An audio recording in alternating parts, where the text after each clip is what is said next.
Hello everyone, আজকে আমি চলে এসেছি সেন্টারে। তো আমি আজকে একাই এসেছি, মা আমাকে আজকে আর দিতে আসেনি।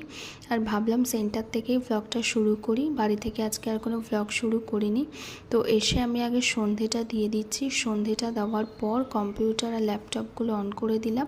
আর এখন বেজে গেছে হচ্ছে 6টা। তো এদিকে ঋত্বিকা, মেঘা ওরা ক্লাস করতে চলে এসছে আর আমি ওদের দিয়ে দিচ্ছি অ্যাটেন্ডেন্স। তো আজকে অনেক দিন পর আবার আরিয়া, অভিনবও চলে এসছে ক্লাস করতে। আর এদিকে এদের দুজনের কাণ্ডগুলো দেখতে বেশ ভালো লাগে। তো এদিকে ঋত্বিকা আরিয়াকে ডান্সের স্টেপ শেখাচ্ছে, কী করে ডান্সের স্টেপ করতে হয়।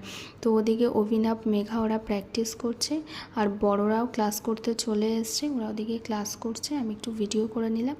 আবার অনেকক্ষণ পর তোমাদের সামনে আসলাম। সবাই ক্লাস করিয়ে বেরিয়ে গেছে আর এখন বেজে গেছে 9:40। আমিও বেরিয়ে গেছি অলরেডি, আমাকে নিতে চলে এসছে। এখন বাড়িতে যাব। তাহলে চলো, ভিডিওটা আজকে এখানেই শেষ করলাম। আজকের মতন টাটা।